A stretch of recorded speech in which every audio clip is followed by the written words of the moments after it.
மெக்டி நம்ம எல்லாருக்கும் தெரியும். ஒரு அமெரிக்கன் பேஸ்டு ரெஸ்டாரண்ட் செயின் நம்மளுக்கு தெரியும். அதாவது ஃபாஸ்ட் ஃபுட் அவங்க செல் பண்ணுவாங்க. நம்ம நினச்சிக்கிட்டு இருந்தோம்னா அவங்க மோஸ்ட் ஆஃப் த ப்ராஃபிட்ஸ் வந்து செல்லிங் பர்கர்ஸ், இந்த மாதிரி ஃப்ரைட் ஐட்டம்ஸ் இதுலேருந்து, அதாவது ஃபாஸ்ட் ஃபுட்லேருந்து தான் அவங்களுக்கு ப்ராஃபிட் மோஸ்ட்லி வருதுன்னு நினச்சிட்டு இருக்கோம்.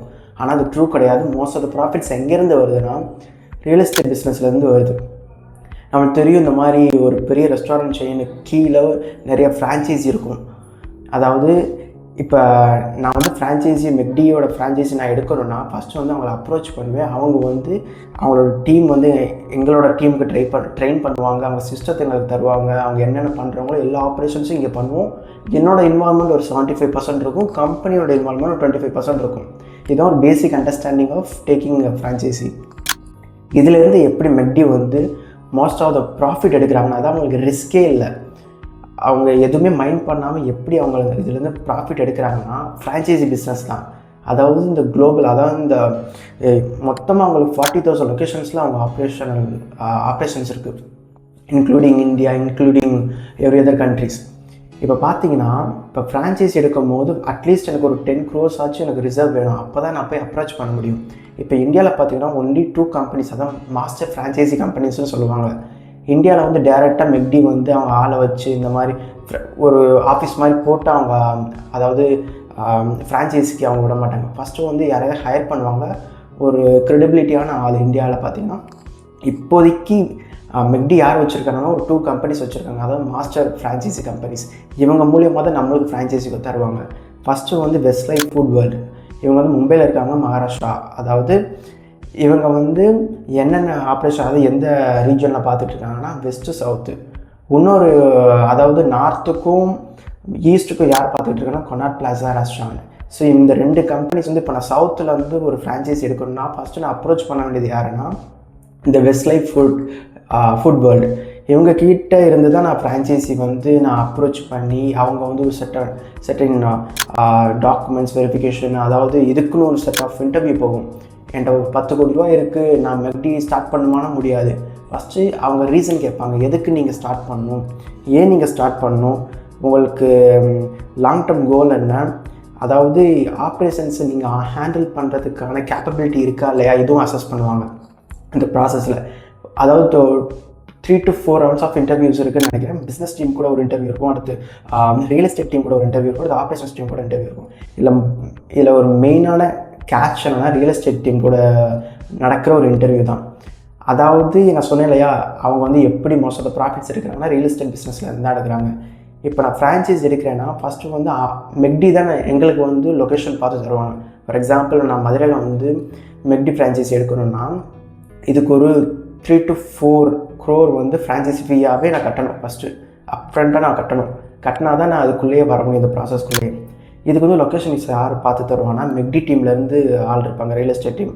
அவங்க வந்து ஒரு சர்டன் ஃபேக்டர்ஸ் இருக்கும், அதாவது மெயினான லொக்கேஷனில் இருக்கா, பீப்புள் ஸ்பெண்டிங் பவர் என்ன, இங்கே வேறு எதுவும் இன்ஃப்ரா டெவலப்மெண்ட் போயிட்டுருக்கா, அதுக்கப்புறம் டிராஃபிக் சிக்னல் எப்படி இருக்குது, காம்படிட்டர் பக்கத்தில் யார் இருக்காங்க, அவங்களோட ப்ரைஸிங் ஸ்ட்ராட்டஜி என்ன, எதுவும் லோக்கல் சப்ளையர்ஸ் இருக்காங்களா, லோக்கல் காம்படிட்டர் இருக்காங்க. ஏன்னா லோக்கல் காம்படிட்டர்னால் இது ஃபுட் ஐட்டம்ஸில் ஒரு லோ காஸ்ட்டில் சும்மா ஒரு செட்டப்பில் தள்ளு வண்டிலையோ இந்த மாதிரி பண்ணிகிட்டு இருக்கிறவங்க யாராவது இருக்காங்களா, இதெல்லாம் ஐடென்டிஃபை பண்ணி நம்மளுக்கு லொக்கேஷன்ஸ் தருவாங்க. இது வந்து மோஸ்ட் ஆஃப் த டைம் அவங்களே பண்ணி அதாவது அவங்க லீஸுக்கு எடுத்துருவாங்க. இங்கே தான் ஒரு மேஜரான ஷிஃப்டே நடக்கும். அவங்க வந்து நம்ம இன்வால்மெண்ட் இதில் இருக்காது. அதாவது நம்ம இன்வால்மெண்ட் எப்போ இருக்குன்னா அவங்க சைட்லேருந்து நம்ம ரெக்வஸ்ட் பண்ணி நம்மளும் சஜஸ்ட் பண்ணலாம். இந்த லொக்கேஷன்ஸில் பார்த்தா நம்மளுக்கு வந்து இந்த லொக்கேஷன்ஸில் நம்ம வந்து மெக்டி ஃப்ரான்ச்சைஸி எடுத்தோன்னா நம்மளுக்கு ஒரு நல்ல பூஸ்ட் இருக்கும்னு நம்மளும் சொல்லலாம், சஜஸ்ட் பண்ணலாம். இது வந்து அவங்க எவால்வேட் பண்ணுவாங்க, இது ஓகேவா இல்லையான்னு. இதுக்கப்புறம் அவங்களுக்கும் அந்த லேண்ட் லார்ட் இருக்காங்க இல்லையா, அந்த மெக்டிக்கு தான் ஒரு டீலிங்கே நடக்கும். அதாவது மெக்டி வந்து ஒரு 20 years வந்து லீஸுக்கு எடுத்துருவாங்க.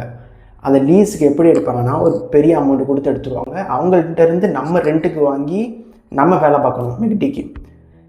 அதாவது மெக்டி வந்து லேண்ட்லார்டு கூட ஒரு 20 years வந்து லீஸுக்கு எடுத்து அவங்க பெரிய அமௌண்ட் பே பண்ணிடுவாங்க. ஃபார் எக்ஸாம்பிள் ஒரு பல்காக கொடுத்து பே பண்ணிடுவாங்கன்னு வைங்களேன். ஒரு 20 yearsக்கு அவங்க கட்ட தேவையில்லை. இதுக்கப்புறம் நம்ம மந்த்லி நான் பே பண்ணணும் மெக்டிக்கு. அதாவது இது பே பண்ணுறதுலேயும் ஒரு சில ரூல்ஸ் இருக்குது, ஒரு சில மாடல்ஸும் இருக்குது. அதாவது ஃபிக்ஸ்டு ரெண்ட்டுன்னு சொல்லுவாங்க. மந்த்லி ஒரு 2 lakhs நான் வந்து மெக்டிக்கு பே பண்ணணும். அதாவது இந்த மெக்டியோட லொக்கேஷன், அதாவது அந்த ப்ராப்பர்ட்டிக்கான ரெண்ட்டு நம்ம மெக்டிக்கு பே பண்ணணும். இது வந்து ஃபிக்ஸ்டு ரெண்ட்டு. இன்னொரு டைப்ஸ் ஆஃப், அதாவது இன்னொரு மாடல் என்னென்னா, சேல்ஸ்லேருந்து ஒரு 10% நான் வந்து கொடுக்கணும்.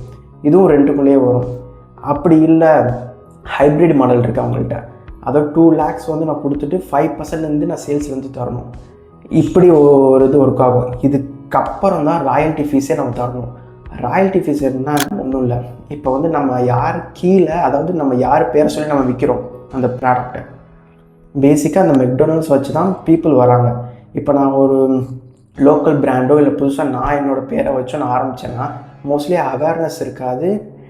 ஏன்னா மெக்டி ஆல்ரெடி மார்க்கெட்டிங் பண்ணி அது ஒரு பிராண்டாகவே பில்ட் பண்ணி, அதனால தான் நம்ம அவங்கள்ட்ட அப்ரோச் பண்ணி நான் ஃப்ரான்ச்சைஸியாகவே வாங்கியிருக்கேன். அவங்க கீழே ரன் பண்ணால் பிஸ்னஸ் நல்லா ஓடுன்னு. இதனால தான் அவங்க பேரை யூஸ் பண்ணுறதுனால தான், அவங்க பேர் யூஸ் பண்ணி நான் ப்ராடக்டை விற்கிறதுனால தான் ராயல்ட்டி ஃபீ நான் பே பண்ணணும். அதாவது 5 to 6% நான் பே பண்ணுற மாதிரி இருக்கும். அதாவது சேல்ஸில் இருந்து ஃபார் எக்ஸாம்பிள் இப்போ 1 lakh சேல்ஸ் நடக்குதுன்னா, அதாவது 1 lakh வந்து ரொம்ப கம்மி, ஒரு 10 lakhs சேல்ஸ் நடக்குது இந்த மந்தில். நான் வந்து ஆஃபீஸ், அதாவது நான் எலக்ட்ரிசிட்டி பில், மிஸ்சலேனியஸ் எக்ஸ்பென்சஸ், ஸ்டாஃபோட சேலரி, அதுக்கப்புறம் எக்ஸ்ட்ரா மிஸ்சலேனியஸஸ்லாம் இருக்கும், அது ரா மெட்டீரியல்ஸ் வாங்குறது, இதுக்கப்புறம் போக நான் ஃபஸ்ட்டு வந்து இந்த ரெண்டு செக்கு நான் சைன் பண்ணணும் at the end of the மந்தில். அந்த ஃபஸ்ட்டு செக் வந்து ராயல்ட்டி ஃபீ, செகண்ட் செக் வந்து ரெண்ட்டு. இது ரெண்டுமே யாருக்கு போகும்னா பேரண்ட் கம்பெனிக்கு போகும். இது வந்து அந்த அதாவது இந்த 10 lakhsல பார்த்தீங்கன்னா 10% என்ன 1 lakh ஃபஸ்ட்டு போயிடும். அதுக்கப்புறம் ராயல்ட்டி ஃபீஸ் அது ஒரு 40 to 50,000 இருக்கும். இது நான் அப்ராக்சிமேட்டாக தான் சொல்லிகிட்டு இருக்கேன். ஒரு இந்த மதுரையில் நான் ரன் பண்ணணும்னா நான் சொல்லிகிட்டு இருக்கேன். இது வந்து பார்த்திங்கன்னா ஒரு 2 lakhs கிட்ட மட்டும் அவங்க எந்த ஒரு ஆப்ரேஷன்ஸ் ஹெட்டேக் எதுவுமே இல்லாமல் ஜஸ்ட் அவங்க டீம் வந்து செட்டப் பண்ணிட்டு போயிடுவாங்க. மற்ற எல்லாமே நம்ம பார்த்துக்கணும். மந்த்லி நம்ம இது வந்து அவங்களுக்கு செக்காக கொடுத்துடணும். இதுக்கப்புறம் தான் அடுத்த இந்த ஸ்டோர் எக்ஸ்பென்சஸ், அதுக்கப்புறம் தான் நம்ம சேலரி. இது வந்து இவங்க வந்து ரியல் எஸ்டேட் பிஸ்னஸில் இருக்காங்கன்னு யார் கிளைம் பண்ணாங்கன்னா CFO, chief financial officer of McD, அவங்களே சொல்லியிருக்காங்க, நாங்கள் வந்து பர்கரை வச்சு மட்டும், அதாவது நம்ம ஃபுட்டை வச்சு மட்டும் நாங்கள் பிஸ்னஸ் பண்ணல, ரியல் எஸ்டேட்டில் இருந்தாலும் மோஸ்ட் ஆஃப் த ப்ராஃபிட் எடுக்கிறோம் அப்படின்னு. மெக்டி வந்து 40,000 லொக்கேஷன்ஸில் ஆப்ரேட் பண்ணிகிட்டு இருக்காங்க. அதில் 95% வந்து ஃப்ரான்ச்சைஸி ஓன் தான். அதாவது 95% வந்து அடுத்தவங்க எடுத்து அவங்க ரன் பண்ணுறது தான்.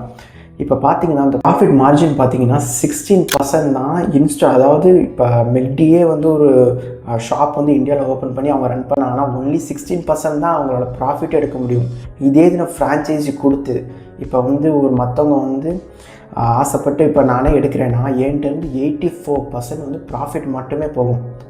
அவங்களுக்கு எந்த ஒரு ஆப்ரேஷன்ஸ் இன்வால்மெண்ட்டும் இல்லை. அதாவது ட்ரைனிங் தருவாங்க, ஸ்டாண்டர்டைசேஷன் சிஸ்டம்ஸ் எல்லாம், அதாவது அவங்க என்ன மாதிரியான இதெல்லாம் ஆப்ரேட் பண்ணிகிட்டு இருக்காங்க, எந்த மாதிரி ப்ராசஸ் இருக்குது, இது மட்டும் சொல்லுவாங்க. ட்ரைனிங் கொடுத்துருவாங்க. இது மட்டும்தானே தவிர மந்த்லி நம்ம தான் சேலரி வந்து நம்ம சைட்லேருந்து அவங்களுக்கு போட்டு விடுற மாதிரி இருக்கும். அதான் மந்த்லி ஸ்டாட்ஸ் என்ன சொல்லுதுன்னா, மெக்டி வந்து 45% லேண்டோட சேர்த்து அவங்க ஃப்ரான்ச்சைஸியாக ரன் பண்ணிகிட்டு இருக்காங்க அப்படின்னு. இதே 70% வந்து ஜஸ்ட் பில்டிங்ஸை மட்டும் லீஸுக்கு எடுத்திருப்பாங்க. இதே 45% வந்து சொன்னேன் இல்லையா, அவங்க வந்து லேண்ட் ப்ளஸ் பில்டிங் இது ரெண்டுமே சேர்த்து லீஸுக்கு எடுத்து ரன் பண்ணிகிட்டு இருப்பாங்க. ஒரு லாங் டேர்முக்கு இந்த கான்ட்ராக்டை போட்டுருவாங்க வித் அந்த ஹோம் ஓனரும். இதே இது மெக்டியோட காம்படிட்டர்ஸ் பார்த்தீங்கன்னா அந்த வெண்டிஸ், KFC, சப்வே இந்த மாதிரிலாம் இவங்களெல்லாம் பார்த்தீங்கன்னா அவங்க ரியல் எஸ்டேட் பிஸ்னஸ்குள்ளே இருக்கிறதில்ல. அதாவது ரியல் எஸ்டேட்லேருந்து மோஸ்ட் ஆஃப் ப்ராஃபிட்ஸ் அவங்களுக்கு வராது. இதுக்கு பதில் அந்த ஃப்ரான்ச்சைஸி ஃபீஸ் வந்து அவங்களுக்கு கொஞ்சம் ஜாஸ்தியாக இருக்கும். இதே மெக்டி கிட்ட பார்த்தீங்கன்னா கொஞ்சம் கம்மியாக இருக்கும். அதாவது 2 to 3 crores. இது வந்து அவங்களுக்கு கம்மி.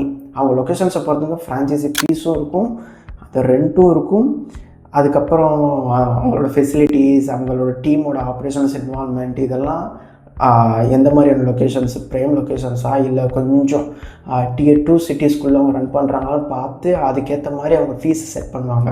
இது ஒன் டைம் ஃபீஸ் தான்.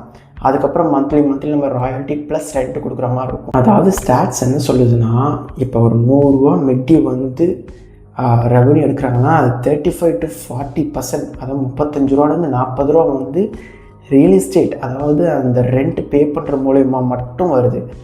மற்றது தான், அதாவது 50 to 60% தான் பர்கர்ஸை செல் பண்ணி, ஃப்ரைட் ஐட்டம்ஸை செல் பண்ணி, இந்த ஃபாஸ்ட் ஃபுட் ஐட்டம்ஸ்லாம் செல் பண்ணி வர அமௌண்ட், அதாவது ரெவன்யூ. ஜஸ்ட்டு பார்த்தீங்கன்னா 40% வரைக்கும் அவங்களால ரியல் எஸ்டேட் பிஸ்னஸில் இருந்து அவங்களால எக்ஸ்ட்ராக்ட் பண்ண முடியும் ப்ராஃபிட்டை. அதுக்கப்புறம் 60% வந்து ஃபுட் ஐட்டம்ஸ்லேருந்து வரும். இதனால தான் சிஎஃப்ஓ சொன்னார், நாங்கள் வந்து ஃபுட் பிஸ்னஸில் இல்லை, நாங்கள் சீரியஸாக ரியல் எஸ்டேட் பிஸ்னஸில் இருக்கோம். அவங்க அது ஜோக்காக அந்த டயத்தில் அது வந்து ஜோக்காக சில பேர் கன்சிடர் பண்ணாங்க. ஏன்னா மெக்டி என்ன ரியல் எஸ்டேட் பிஸ்னஸாக அது ப்ராப்பராக அவங்களுக்கு புரியவே இல்லை. அவங்க எந்த மாதிரியான அவங்க எந்த லென்சஸ்லேருந்து பார்க்குறாங்கன்னு சொல்லிட்டு. இப்போ கம்பெனி என்ன கிளைம் பண்ணுதுன்னா, அவங்க ப்ராப்பராக ஒரு ஸ்டாட்ஸை ரிலீஸ் பண்ணி இப்படி தான் நாங்கள் ஆப்ரேஷன்ஸ் பண்ணிகிட்டு இருக்கோம், இப்படி தான் எங்களுக்கு ரெவன்யூவோட செக்ரிமெண்ட் இருக்குது அப்படின்னு சொல்லிட்டு அவங்க ப்ராப்பராக ரிலீஸ் பண்ணி அதுக்கப்புறம் தான் எல்லோரும் புரிஞ்சு அவங்க சீரியஸாக ரியல் எஸ்டேட் பிஸ்னஸில் இருக்காங்க. It's not joke.